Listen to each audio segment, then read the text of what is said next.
mulutnya menuliskan. Sedangkan, mohon maaf nih, ketika Anda membahas tentang Bible yang ada sebut Alkitab, saya katakan kepada saudara, itu bukan firman Tuhan. Dan saya bisa buktikan itu. Itu bukan firman Tuhan. Itu adalah hasil pengumpulan informasi-informasi oleh orang yang tidak dikenal, yang terjadi tentang Nabi Isa alaihissalam dan kaumnya Bani Israel. Lalu buku itu disusun dalam bahasa Yunani, diberikan kepada agama di luar daripada agama Yahudi, agama Yesus, disampaikanlah kepada orang-orang Roma dan Yunani. Lahirlah agama Katolik. Jadi Nabi Muhammad, simpulkan 15 detik, Nabi Muhammad menerima wahyu dari langit melalui perantaraan Roh Kudus. Nabi Muhammad menghafalkan, Nabi Muhammad menyampaikan kepada sahabat, sahabat menghafalkan, sahabat menuliskan, habis itu mereka sampaikan sampai di Indonesia dan kami imani.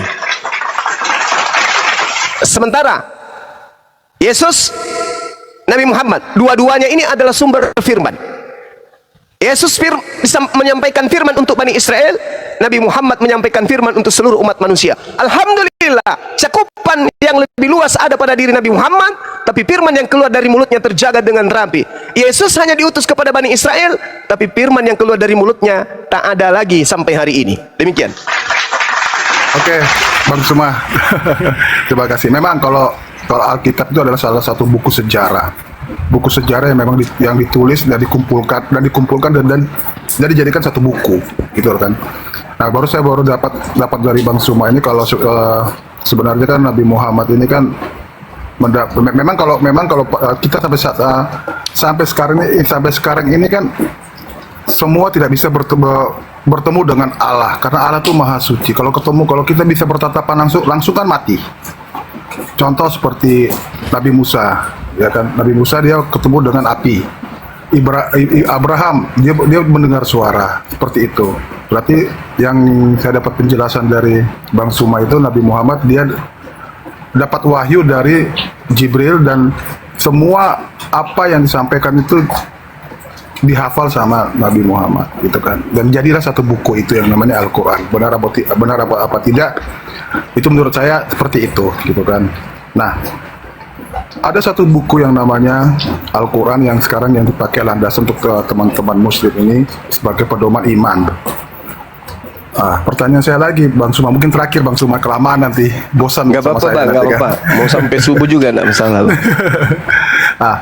Muncullah namanya hadis-hadis, gitu kan. Hadis Al-Barqori, ada berapa hadis, 6 apa 8, saya kurang paham itu. Nah, hadis itu apakah dia mengkerucut dari Al-Quran atau seperti apa? Yang dipakai sebenarnya itu dari Al-Quran sendiri atau dari hadis itu, gitu Bang Suma. Karena hadis itu, yang saya dengar dari Bang Suma itu kan Al-Quran itu adalah manifestasi dari suara Allah yang disampaikan melalui Jibril atau Roh Kudus, disampaikan lagi kepada Nabi Muhammad. Nah, yang menurut saya antara Al-Quran dengan hadis itu, kalau hadis kan yang dituliskan sama manusia kan, kalau tidak salah itu Bang Suma, ya kan. Tapi kalau dengan Al-Quran itu wahyu dari Allah sendiri, gitu kan. Nah, pertanyaan saya, kok masih ada lagi kitab-kitab muncul lagi setelah Al-Quran?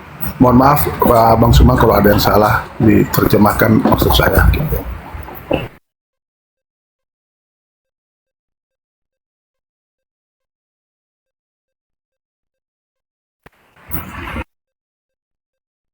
Itu aja Bang Suma. Sorry, saya mute karena hujan di sini. Ya, baik. Pertanyaan yang sangat menarik. Allah kemudian menjelaskan kepada seluruh umat manusia. Di dalam Al-Quran Allah berfirman, A'udzubillahi minasyaitonirrajim, ma dalla sahibukum wa ma gawa. Kawanmu Nabi Muhammad tidaklah sesat dan tidak pula keliru. Wa ma yantiqu anil hawa, dan tidaklah yang diucapkan yang keluar dari mulutnya itu menurut keinginannya. In huwa illa wahyu yuha.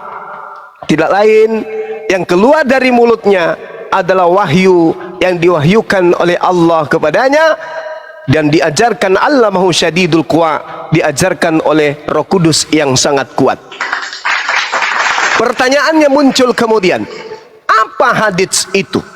Saya jawab, Al-Quranul Karim surah An-Nahl ayat 44.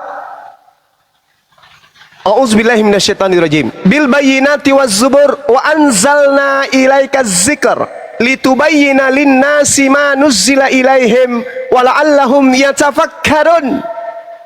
Aku Tuhan mengutus Nabi Muhammad sallallahu alaihi wasallam agar Nabi Muhammad menerangkan Al-Quran itu kepada manusia sehingga manusia mengerti, mengetahui, memikirkan apa yang harus mereka kerjakan agar manusia mendapatkan penjelasan, penerangan, pembimbingan, pengetahuan, aturan main dan seterusnya agar mereka berpikir. Jadi Allah menurunkan Al-Quran kepada Nabi Muhammad agar Nabi Muhammad menerangkan isi kandungan. Keterangan Nabi Muhammad akan cakupan isi Al-Quran, itulah yang disebut hadits.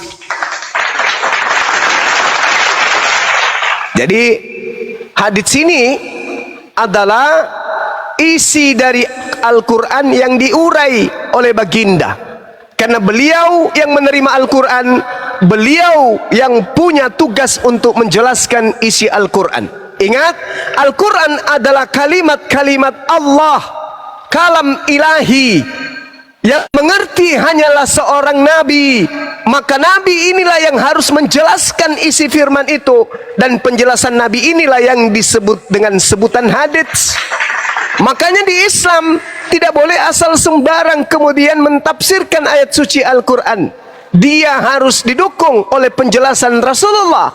Penjelasan Rasulullah inilah yang disebut hadits. Misalnya perintah salat di dalam Al-Quran. Sallu, kemudian dirikanlah salat, salatlah kalian. Perintah Allah, aqimis salat, berdirikanlah salat, tegakkan salat itu. Tapi di Al-Quran kemudian hanya mendapatkan pokok perintah. Bagaimana tata cara salat? Kata Rasulullah, sallu kama ra'aitumuni usalli. Wahai kalian, perintah salat itu kalian harus laksanakan dengan cara seperti engkau melihat aku salat.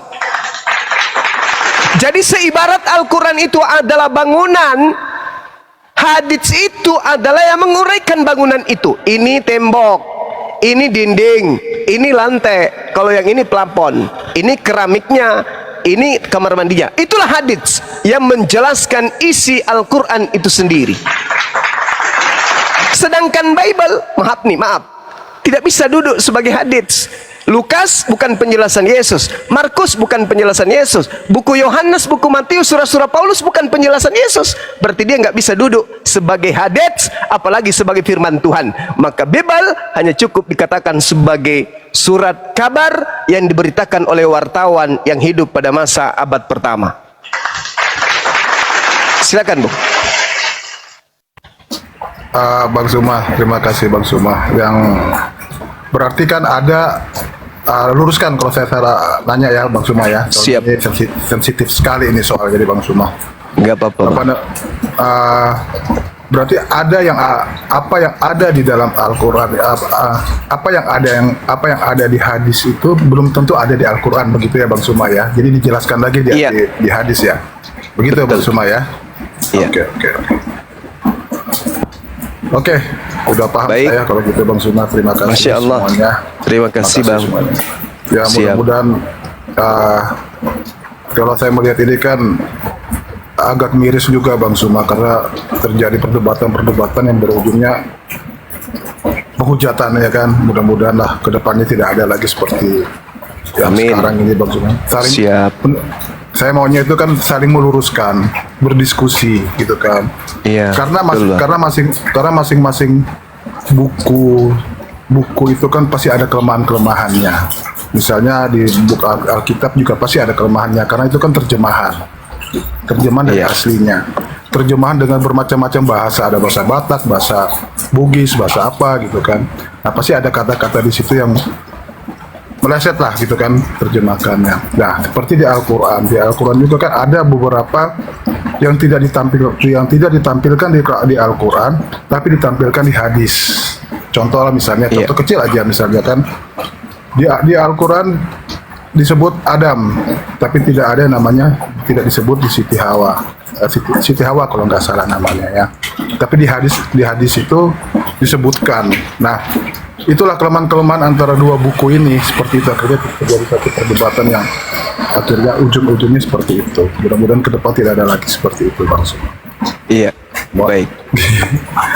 Mohon maaf dari saya kalau ada yang menyinggung atau gimana. Itu cuma pertanyaan yang dari saya yang mungkin karena saya tidak tahu gitu, Bang Suma. Baik.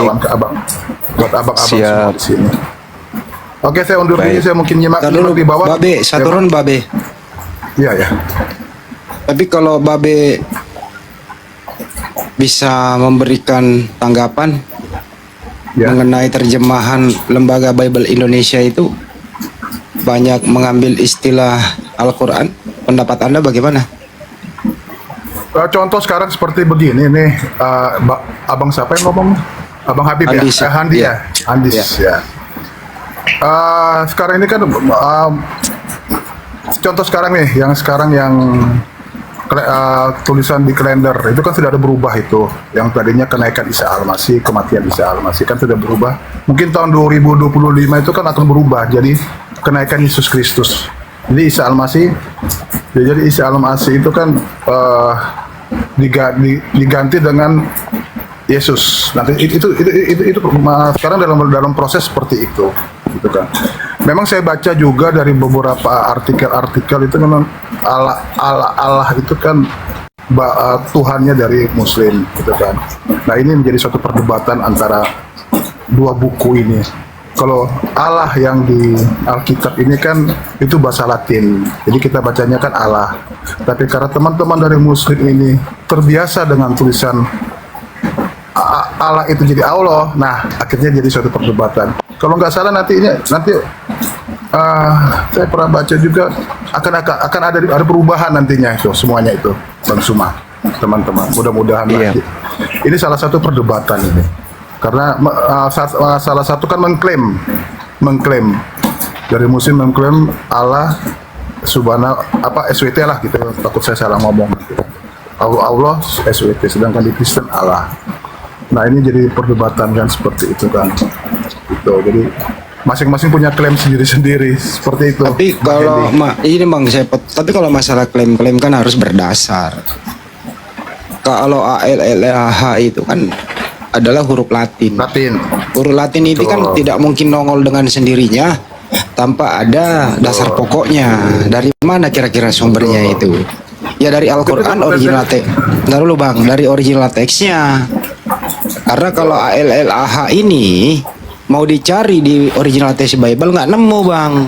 Betul. Sampai dunia ini kiamat. Iya, betul. Jadi jangan lihat outputnya, lihat sumbernya dari mana kan begitu kalau mau bijak. Betul. Nah, itu loh. Betul. Nah, dipergunakan lagi outputnya seperti itu, salah arti pula lagi. Nama yang disembah umat Islam dijadikan sebutan. Bahkan diklaim di sana punya anak dan seterusnya. Itu sih dari saya. Terima kasih Bang. Ditanggapi aja Bang Yuma, silakan. Ada yang lain mungkin? Ya, silakan dilanjut dulu Bang Andi. Ya kalau bisa sih, kalau abang sebagai seorang orang yang bijak, ya memang seharusnya seperti Hindu dan Buddha itu tidak ada unsur-unsur mengambil istilah-istilah agama orang lain, jadi jelas. Begitu juga kalau bisa himbauan kami jadilah Kristen sebagaimana jati dirinya ya, supaya nggak ada senggol-senggolan. Kasihan jemaat-jemaat yang nggak belajar menjadi bulan-bulanan ditanyain tiap hari. Mestinya yang membuat produk ini kan yang harus introspeksi diri. Ya siapakah itu ya lembaga itu kan gitu Bang. Kira-kira. Betul. Iya benar.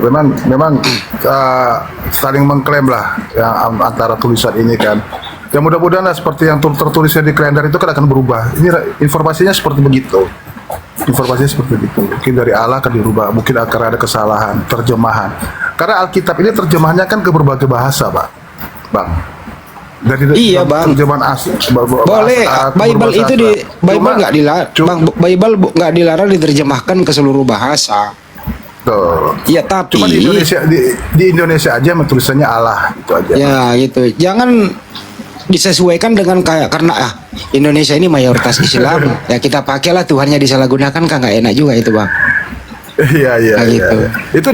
Itu dari MUI sendiri seperti apa?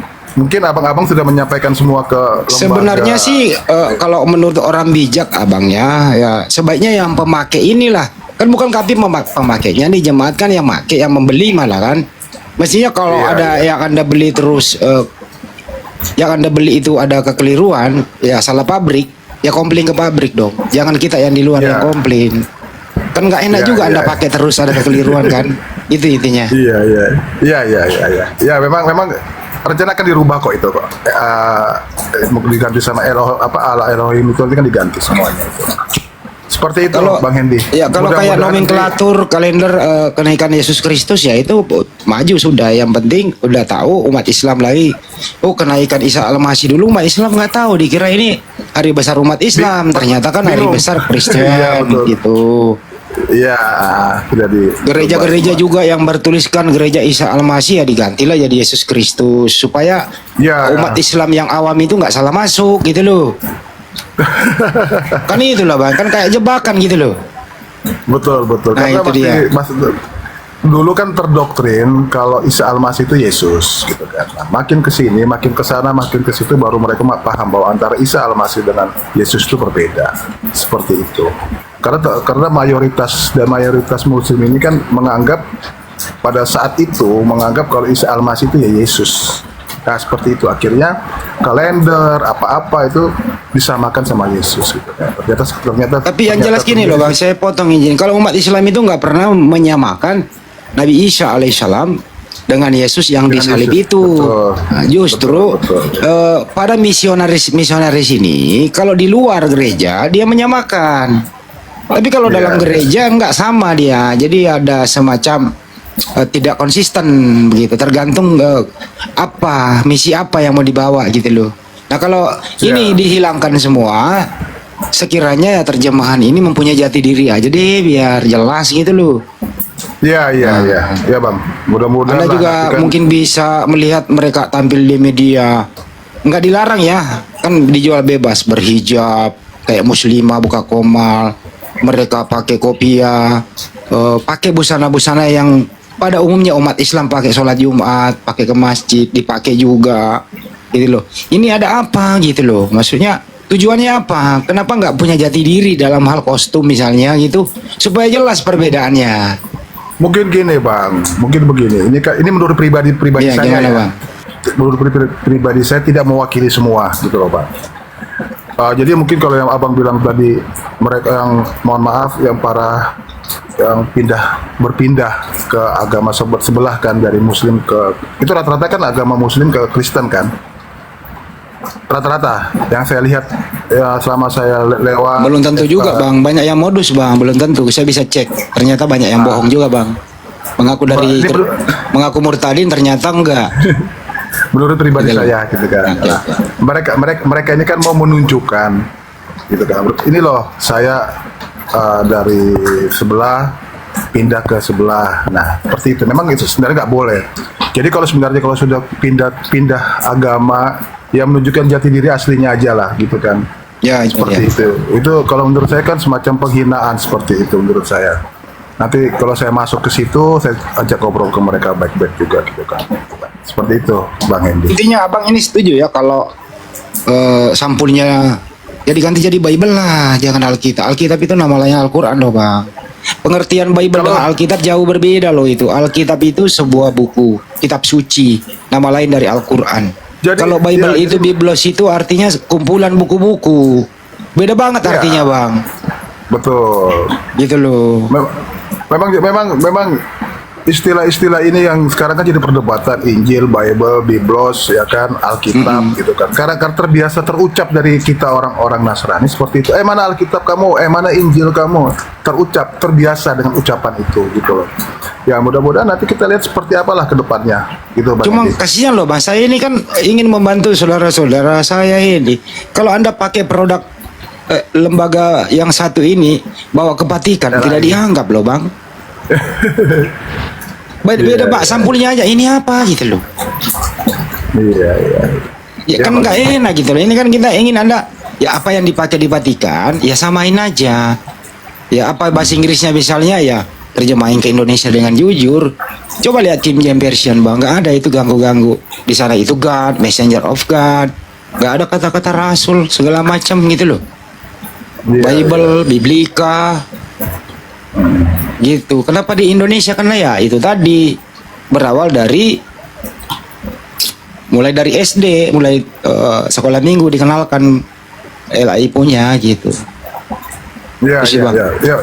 ya bang, izin bang, memang itu perlu dikaji ulang lagi lah, karena terbiasa terucap abang, pengucapan kita dari saya dari kecil juga, dari kecil kan Kristen, ya kan, selalu terucap, Alkitab kamu mana, dibawa dong, Injil kamu mana, dibaca dong, Bible kamu di mana, disimpan dong, nah seperti begitu.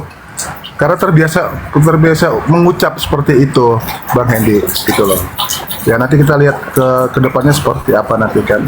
Mungkin ada. Ini kalau mau dirubah, ya memang nggak bisa 1, 2, 3 generasi, Bang. Ya bisa 7 generasi begitu.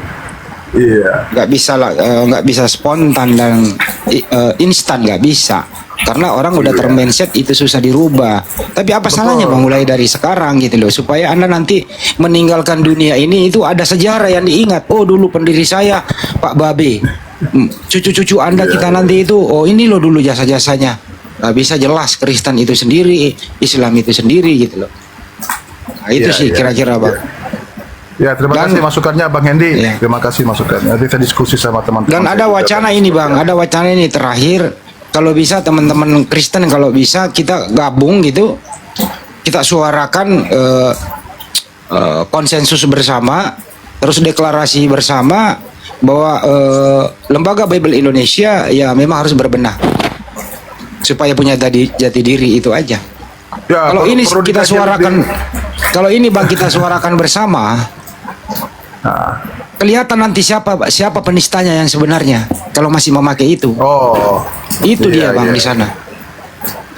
Itu perlu pengkajian lagi itu Bang Hendy, pengkajian lagi yang mereka yang lebih tinggi lah ilmunya mereka kan, mungkin Bang Suma, abang-abang yang bisa mengkaji ulang lagi dengan bukti-bukti yang ada. Ini loh sebenarnya dari kami seperti ini. Kami tidak sepakat dengan apa yang sama dengan yang dari teman-teman Kristen. Itu perlu kajian lagi Bang. Sebenarnya sih Bang, kalau menerjemah itu gampang sekali kalau mau menerjemah. Kan misalnya original teksnya kan Yunani itu ya.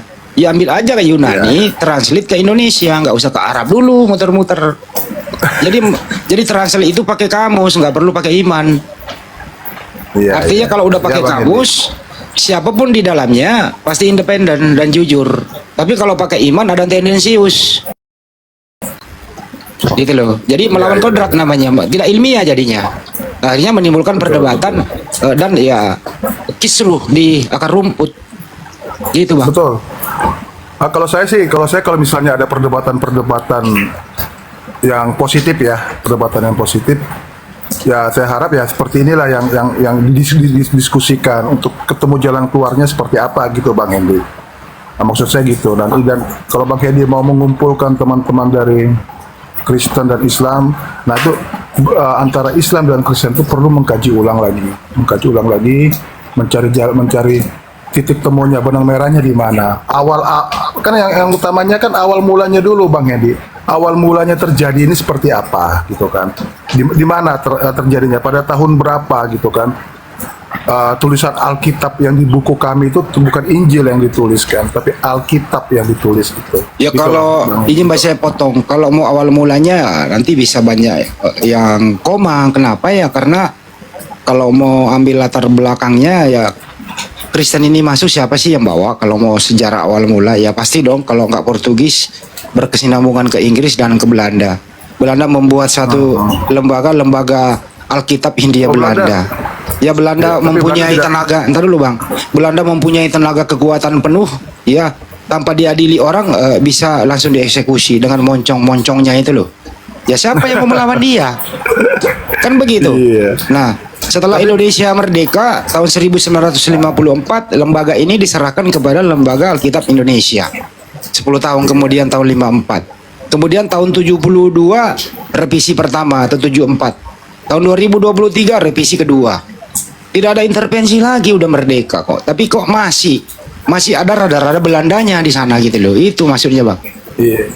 Iya. Tapi memang Belanda itu kan tidak menyebar agama di Indonesia kan Belanda itu.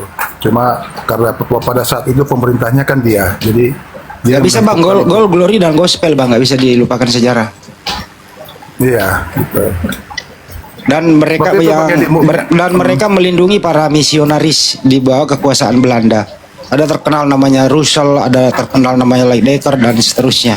Bahkan menantu dari Presiden Batavia waktu itu, Leidecker, adalah misionaris paling keren. Dan ya bisa menguasai lembaga ini Bang. Siapa yang mau melawan dia kalau dia menerjemahkan? Lawanlah kau, gitu loh. Dan siapa yang bersahabat dengan mereka? Ya agama ini kan ada semacam perpindahan dari agama Belanda. Mohon maaf ya Bang, ya ini sejarah loh ya, nggak bisa di Bang. Iya, perpindahan Bang. agama Belanda kepada daerah jajahannya. Alhamdulillah kami umat Islam anti agama Belanda, ya kami memakai agama kami, nenek moyang kami dengan Allahu Akbar mengusir itu. Tapi ada juga yang berhasil. Nah, bahkan gereja-gereja kan terbangun oleh Belanda. Alhamdulillah dengan ajaran Islam dilarang merusak tempat ibadah orang lain. Tetap kita hidup berdampingan. Tapi sudahilah ide-ide Belanda itu, misi-misi yang bisa menimbulkan kekisruhan. Mari kita hidup berdampingan, transparansi yang perlu. Seperti Hindu dan Buddha, tidak ada senggol. Itu aja sih Bang. Makasih. Iya Bang. Iya Bang. Makasih juga Bang. Ya mudah-mudahan lah apa yang diinginkan sama Abang, duduk bersama dengan teman-teman kita dari Kristen. Kalau punya tujuan untuk seperti itu, biar tidak terjadi gesekan-gesekan lagi, tidak ada lagi yang namanya saling klaim mengklaim, ya kan? Nah itu bisa duduk bersama nanti seperti apa gitu loh Bang. Mungkin dari abang-abang ini yang bisa menjadi pencetus pertama kan, gitu kan. Jadi membangun Komal ini kan menjaring teman-teman dari Kristen untuk bisa bersama-sama kan, untuk seperti apa yang diinginkan. Jadi satu tujuan lah seperti itu, Bang Edi, Bang Sumat. Tujuan kami satu Bang, ya, kami ingin menjadi saudara Kristen kita di Republik yang kita cintai bersama ini punya jati diri, jelas, tidak berkamuflase dan tidak niru-niru agama lain, itu aja supaya jelas. Jadi tidak ada lagi unsur-unsur Indomisasi, kawinisasi. Ya biarkan saja kalau ada umat Islam mau murtad, ya murtad saja. Begitu juga sebaliknya, tapi jangan ada unsur manipulasi gitu loh. Betul. Ya terangin aja kitabnya, ini loh kitab saya seperti ini. Original tesnya Yunani loh, sama Ibrani. Ya terangin aja, orang tertarik masuk. Orang nggak suka keluar, kan itu aja. Ya begitulah Al-Quran, begitulah Islam diajarkan Bang. Dakwah tertarik monggo, enggak ada masalah. Tapi kalau saya lihat ini di lapangan Bang ya, izin ya, Bible diganti menjadi Injil, di dalamnya tulisan Arab, mirip Al-Quran, beredar kemana-mana. Apa maksudnya coba? Jati dirinya kok hilang? Itu terjemahannya atau apa itu Bang? Terjemahannya dari bahasa Arab atau memang isinya Al-Quran? Tidak ada Yunaninya, semua isinya adalah bahasa Arab diterjemahkan ke bahasa Indonesia, sampulnya mirip-mirip Al-Quran. Oh, saya belum lihat itu Bang. Udah ada Bang, nanti saya kirim ke Abang. Terus kenapa nggak Bible Yunani aja, Biblos bahasa Yunani ke Indonesia, kan lebih keren. Iya nggak Bang? Keren kan? Iya Bang. Iya. Nanti kita lihat deh seperti apalah. Kalau Abang punya tadi apa namanya tujuan untuk ayo kawan-kawan Kristen, ayo kita sama-sama duduk bersama satu meja, ayo kita bicara gini. Nah itu bagus tuh bang. Mungkin abang Saya salah satu udah- pelopornya. Saya udah ketemu beberapa pendeta. Baru kok 2 hari yang lalu pendeta Yakub Silistio kebetulan waktu 10 tahun yang lalu dijadikan saksi ahli dalam Kristen sendiri menggugat LAI waktu itu. Jadi mereka sudah banyak kok yang mau keluar dari LAI itu. Ada namanya MILT.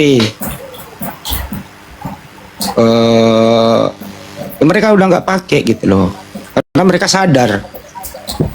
Itu sih bang dari kami ya. Tapi mohon maaf ini bang, saya nggak bermaksud apa ya. Kami ingin Anda itu menjadi Kristen yang baik, punya Iya. jati diri itu aja. Iya, iya. Ya bang, mudah-mudahan lah bang. Nanti apa yang abang inginkan sama teman-teman dari Muslim bisa ini kan bisa terjadi gitu kan bang ya. Oke, terima kasih abang-abang semuanya Terima kasih, Bang. dalam Sama-sama, perjalanan. Bang Babe. Bang Suma, semuanya. Mohon maaf kalau ada Sama-sama. kata-kata Terima yang kasih Bang atas menyinggung. kerjasamanya, diskusinya yang sangat luar biasa, yang sangat santun. Waalaikum. Oke, ini saya kerja sambil di bawah sambil dengerin ya abang-abang ya. Ya, makasih, Be. semuanya. Makasih. Ya, makasih ya. Siap.